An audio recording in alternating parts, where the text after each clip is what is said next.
Okay, so we've got, okay.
Faraz, I can't hear you. Can you unmute?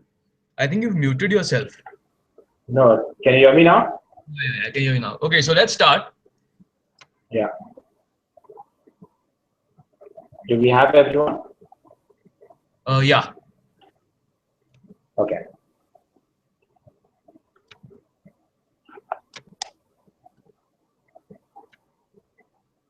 One sec.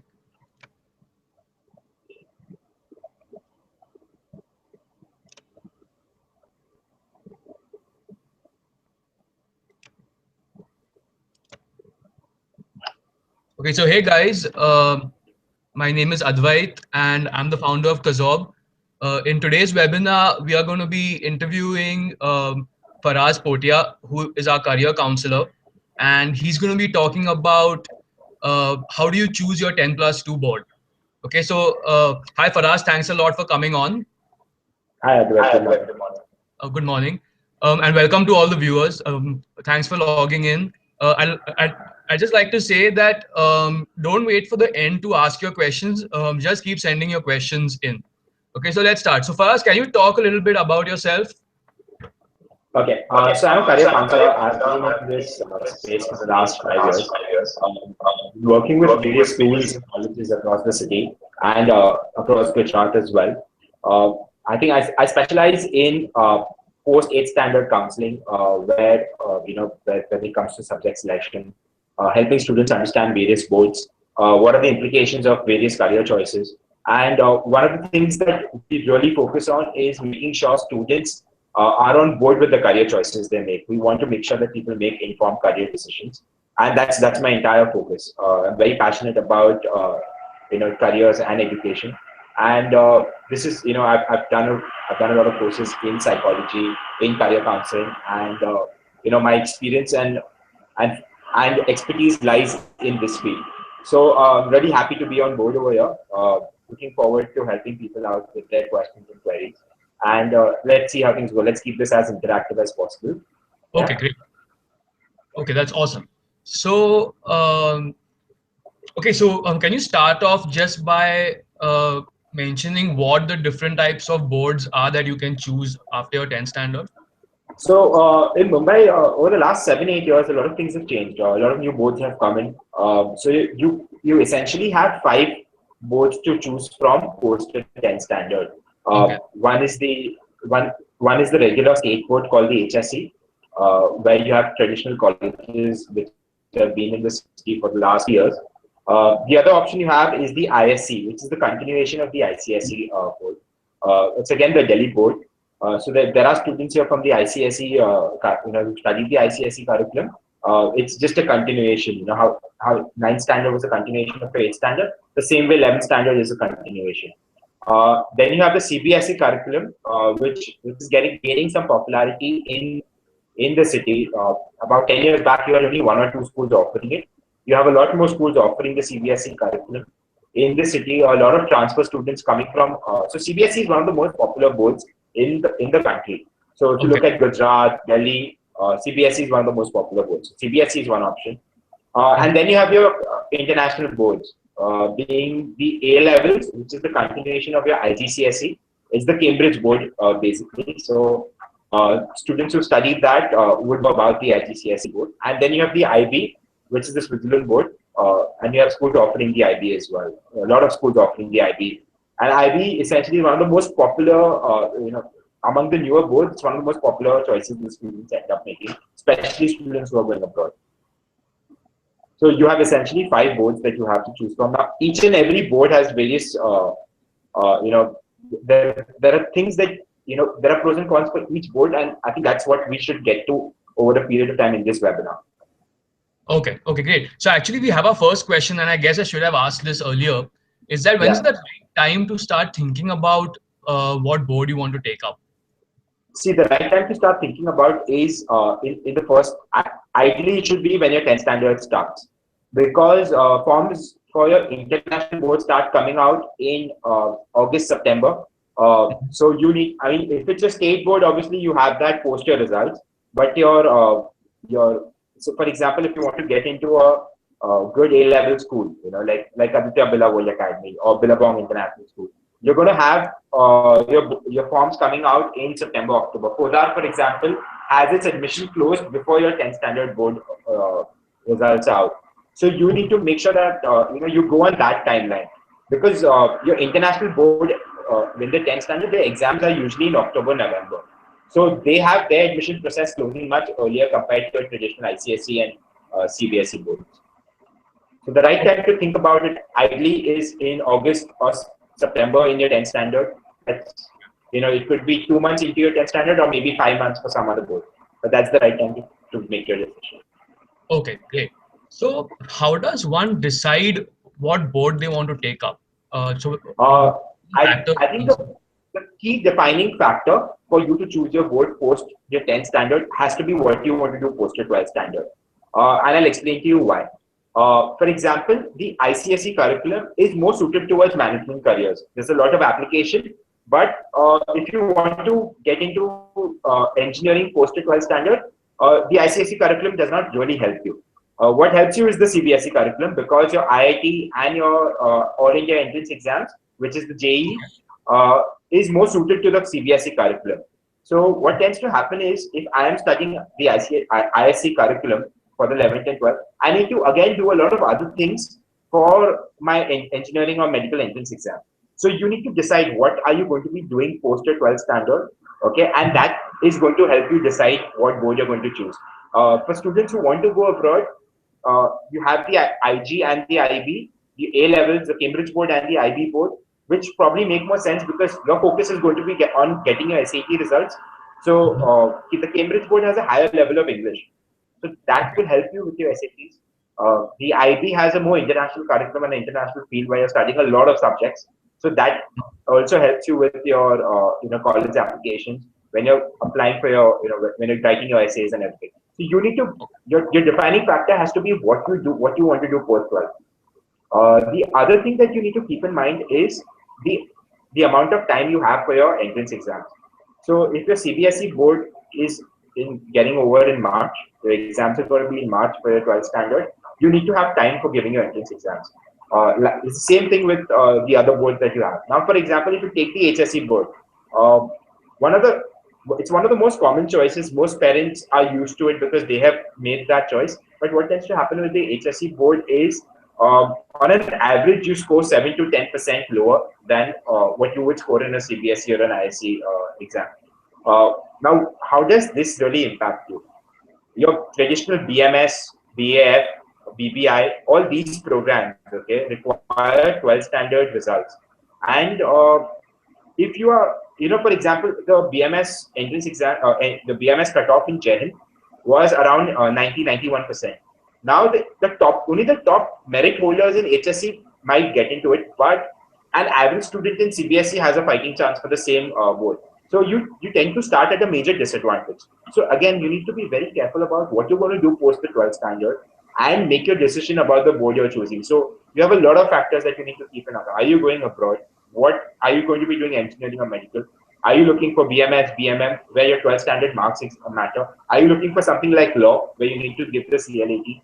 Okay, and when is that entrance exam? Are you looking for some BBA programs across the country like Symbiosis, IIM Indore, which has just come out with its new program, which have entrance exams? And what is going to help you best prepare for those entrance exams? Which board helps you the most? Okay, great. So I see like one of the pros and cons of each board is like you mentioned about the entrance exams, like when Yeah, they are placed as compared to when the board exams are. So, yeah. can you talk about some more pros and cons of each board?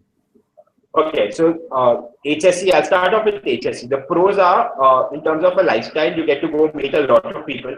Okay, you have big class sizes, 120 people in a class, and you end up meeting about 500-600 people in a Jai Hind or an HR or any of these colleges like Mickey Bai and whatever you want to call it. You have a lot of time for yourself if you're studying commerce and arts. Attendance issues are not there. I mean, I look at it as a con, but some people look at it as a pro if they're looking at doing a lot of extracurriculars on the side. In Right, terms of cons, the curriculum of the HSC is very outdated. Your grading skills don't help you get a very high score, but it's easier to pass in an HSC versus a CBSE. So if you're having problems with academics, maybe you want to choose the HSC so that at least you can get a basic, a first class or a passing grade that you require. right, The other cons of the HSC is the attention given to you. You're going to be only spending time on in coaching classes. You cannot rely on the colleges to provide you with the right amount of information and proper lectures and proper schedules. So you are going to be relying completely on tuitions and coaching classes. So in all, according to me, the HSC board makes very little sense unless you're struggling student in terms of academics. Beyond that, I don't think the HSC board is for, in today's times, it's there for children, especially because you have options. Uh, right. Even in terms of, in my opinion, the HSC board across India is one of the weakest in terms of its curriculum and in terms of its approach. And it has not been updated. So even when you're looking for your engineering entrance exams, you are going to struggle if you're taking the HSC board and if you want to get into an IIT or a BITS Birla, a BITS Pilani or any of these schools. Right. Yeah. Okay. Coming to CBSE, the main pro of the CBSE is that it helps if the curriculum is in line with engineering entrance exams. The second pro of it is that your grading for, let's say you want to do commerce career, the grades are high. However, the biggest con of the CBSE is very structured. So you ideally want to compare the CBSE board with the ISC board. The ISC board is more application based. The ISC board has a higher level of English. Uh, the CBSE board is more structured, more engineering and medical focused. But Okay. in terms of grades, yes, it gives you the highest grades. So I would compare the ICSE and the CBSE board in tandem. I would choose the ICSE board if I was looking for more management careers. I would choose the CBSE board if I was looking for engineering careers. This is all about being in India. If I'm going to be in India post my 12, if it's engineering or medical, it's CBSE. If it's management, arts, all of those courses, it's going to be ISC. Okay, so if I'm comparing between these two courses, again, the cost factor for CBSE and ISC, it is more than the HSC board, obviously, but it is not as much as your international boards. So it comes in the more affordable segment as well for students. Okay. So if you're not looking to spend a lot in your 10th, post or 10th for the 2 years in your 11th and 12th, you can definitely go right with the CBSE or ISC board. Coming to the Okay. international board, now this is something which people really don't have an idea about. The A levels, in my opinion, are better for specific subjects. So you get your subject choices. Let's say you study economics, psychology, business studies, accounts. You can focus on those subjects and they are more in detail. Okay, and you have two options. You can take the advanced level or the basic level in your IG. So they give you. So you need to take 3 subjects minimum at the advanced level. You take Okay. those subjects, you can study those subjects in detail. If you're sure about the subjects you want to study, the A levels are absolutely fantastic. The English is very, very high. So for students who studied in the SSC board or who studied in the CBSE board, it might be very tough for them to cope with the 11th and 12th English of the Cambridge board. Okay. The Okay. IB board is a more holistic approach. They teach you a lot of subjects. You have Spanish, music, all these subjects coming in. But the fee structure for the IB board ranks anywhere between 15 to 25 lakhs for the 2 years. that Okay. you're for your 11th and 12th. So it's the most expensive board.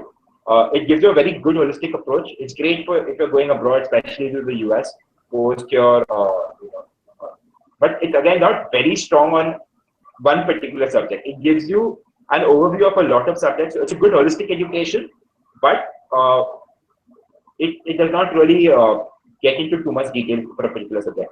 Now, the other aspect is if you study ICSE till the 10th standard, and you're going to just do an international board for 2 years, and then again come back to the Mumbai University curriculum, then maybe it might not make sense for you to spend that money for your 11th and 12th grade. Then you want to probably stick to one of the Indian boards and not move to an international board, because you're going to be changing too much in terms of your the amount of time you take to adjust to one board and again come back, it might not actually make too much sense to you. Hello? Hello?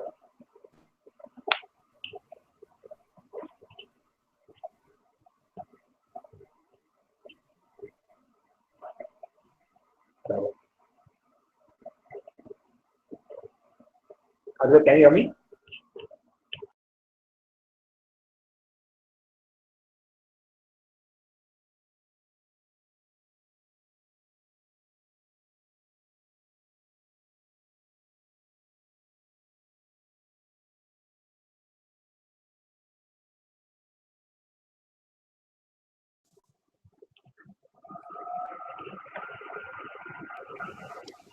Uh, Hello? yeah, Faraz, I think you're back. So can Yeah, you just sorry. repeat what you said in the last like 2 minutes?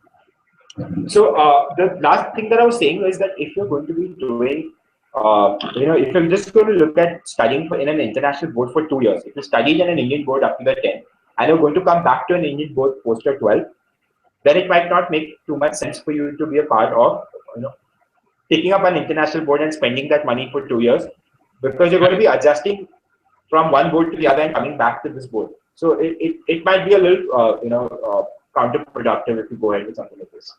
Okay, great. Okay, so Yeah. I'll just like to remind the viewers that please send in your questions anytime. All you have to do is type in the question. Yeah, so don't feel shy to do that. Okay, so actually we have another question. Yeah. Um, so like this person is asking that my child is already doing A levels, but he wants to do Okay. engineering in India. So like, what should he do? Like, is that a good option? So one advantage you have is that you'll be done in October, which gives you about 5 to 6 months to prepare for your entrance exams. Which means the amount of effort that would be required. I think you should focus on him getting a good grade till October. Focus on your focus on the A levels and focus on the curriculum there. But on the side, make sure that he's averse from using the calculator too often. He knows how to he knows how to be. You need to be keep him ready for a competitive exam, which means the coaching that he does post October is going to be really important. So you Okay. really need to focus on you have to look at the JEE entrance exam, and that is what's going to define which engineering school he's going to get into. So you definitely have a disadvantage, but it can be coped because you have nothing to do post October. So your child needs to be in the right frame of mind to give it everything post October once he's done with his board exams. So which means you cannot take the break that you would have some of his other friends might be taking. His or other friends might be taking. Okay. Okay. So we actually have another question. Hmm. Um, what is the most appropriate board for pursuing pure sciences? For example, Yeah. physics or liberal arts? Okay, so liberal arts, in my opinion, so actually the question is divided into two. In my opinion, liberal arts, one of the best boards to take up is the A levels, where you can focus on taking up subjects like economics, like psychology. Okay, and because the economics curriculum for the A levels is one of the best according to me. So Okay. you focus on taking so liberal art economics is the foundation of liberal arts. Right. So if you have that going for you, you can choose your subjects for the A level. Focus on your liberal arts subjects. The other thing, in case you want to know a combination of liberal arts and sciences, then what tends to happen is very few schools in the city right now offering math, physics, chemistry, and economics in a combination. It's really few schools. So you need to go check out the school if they're offering you that combination. I've spoken to a lot of schools, I've asked them to include this, but what tends to happen is they have issues in managing the timetable and so on and so forth. And if you're looking at just pure sciences, frankly, again, the A levels curriculum for understanding and developing an interest in science is the best. However, it is not in line with the engineering entrance exams in the country. So Okay. from a pure education point of view, I think the A levels have the best curriculum. But from a pure getting into an engineering school in India point of view, being competitive, the CBSE curriculum is really good. I in fact even believe the ISC curriculum is actually better than the CBSE curriculum, but it's not in line with the engineering entrance exam because this is at an all India level and the CBSE board is the most popular. So most of your coaching classes, the professors that come from there who prepare you for your JEE, have all come from a CBSE background and they all understand that curriculum. So things are definitely more organized. Okay. Okay. Great. Yeah. So can you talk about some of the good schools that are there in Mumbai city, considering most of our viewers are from Mumbai? Can you Yeah. talk about the good schools for each board? Are there any schools that really stand out? Yeah, so for IB, you have Oberoi International School, Singapore International School, Ambani. You have, your Somani School, BD Somani. So these are schools you have. Then you have some of your, you have Ecole and all, which are famous, which are one of the original schools. But I believe the schools I mentioned to you, Ambani, Oberoi, Singapore International, are among the best schools that offer IB. Okay. When it comes to your A levels, I think Aditya Birla World Academy is absolutely fantastic. You have Utpal Sangvi, you have Podar, which have been doing decently well. You have Bombay International School. You have a couple of new things. The thing is, some of these schools are 2 years, 3 years old with better infrastructure, but some of the you have principals changing every year.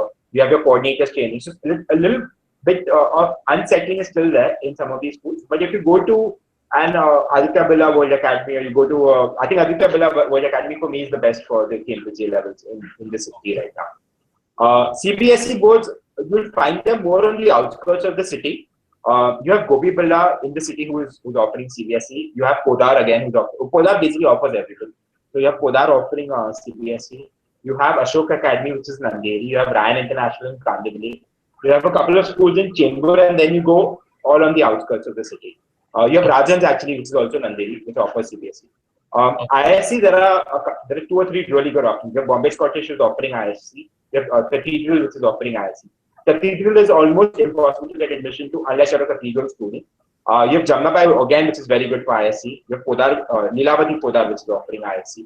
So these are the top 4-5 schools offering ISC. And there are a lot of schools who are being traditional ICSE schools and are thinking of adding the ISC curriculum, extending their 10th standard to 11th and 12th as well.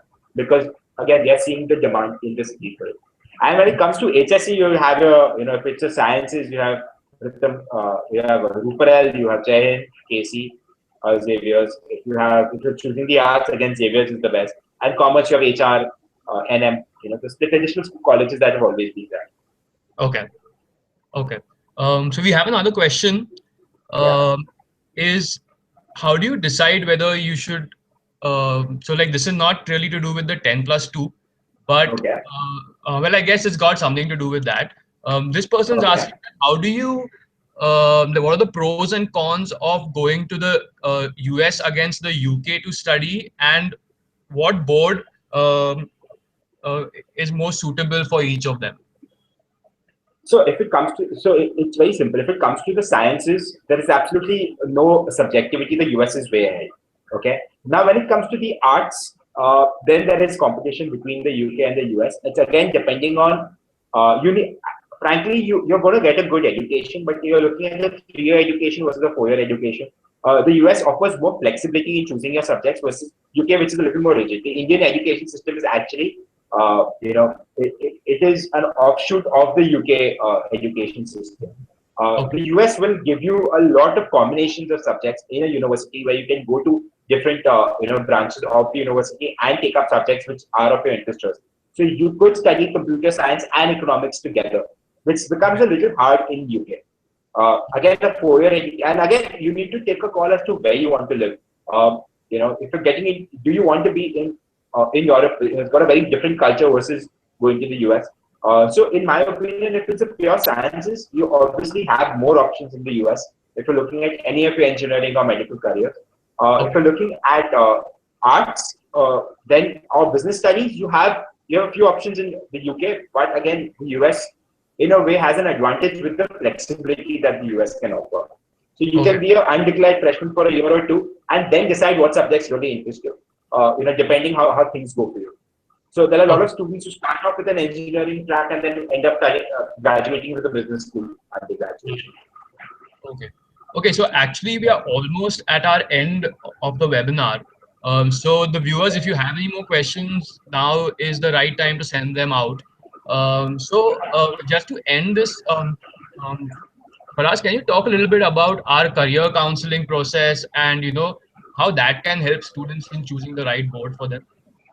So I think what you must have understood by now is that what you're going to do post a 12th standard in a way defines a lot of things, a lot of career decisions that you're making at this stage. I understand a lot of students are young, and sometimes a lot of these things for parents and students is a little overwhelming as to what to do. But which is why I think a career counselor ends up helping you out. The first thing is the first job of a career counselor is to make you aware about all the options, explain you the pros and cons about each option that you choose, even in terms of career. So if I throw up, random science, commerce, or arts career track, it does not really make sense. We need to go into detail as to what careers suit you based on your personality and your aptitude. So what I specialize is in conducting psychometric and personality assessments, helping students, checking out the ability in terms of the aptitude, where we look at various options in, a lot of areas like data interpretation, number series, Okay. how good their numerical computation is, understanding how good their grammar is, their Okay. spatial reasoning, and so on and so forth. Uh, these aspects put together help us understand a few career options that will make sense and in which the child is more likely to succeed. Now Okay. we need to then discuss that with the parent and the child. Tell them about these options. Open their eyes to some of the books they can read, videos they can watch, where they can get more information about these careers and help them make the decision. Okay. No counselor should be making the decision for this child, but you should be helping them understand what they're getting into. Because I think the worst thing is in hindsight looking back and saying, you regretted some of the choices you made. And because of our education system being the way it is, you need to decide early. Because once you get stuck, you end up wasting a few years and things like that. So that's one of the main aspects of our counseling services. We help you understand a lot, give you well researched options, and help you choose and end up and help you also build an overall profile. Okay, okay, great. Thanks a lot, Faraz. So the viewers, if you would like to take a counseling session, do write into us at engage@kazob.com. Thanks a lot, Faraz, for coming and talking to us here. Uh, Thank you uh, so much. Thank you everyone for your time. Okay, great. Okay, great. Okay, so the viewers, I'll be sending out an email to you all just asking for your feedback. We want to make sure that we are constantly providing you with the content that you need. So I'll be sending out a feedback form in an email. So if you could be kind enough to fill that form, it would be great. It would be really, really helpful. Another thing is like us on Facebook. Our The name of our page is Kazob Career Solutions. So please do go and like our page. And also, if you're interested in any particular career, do go to our website, which is www.kazob.com, and fill up your interest. So then we can keep you informed of all the latest webinars that are coming up. Okay, so thanks a lot again, Faraz, and the viewers for coming. See you soon. Thank you everyone. Bye everyone. Take care.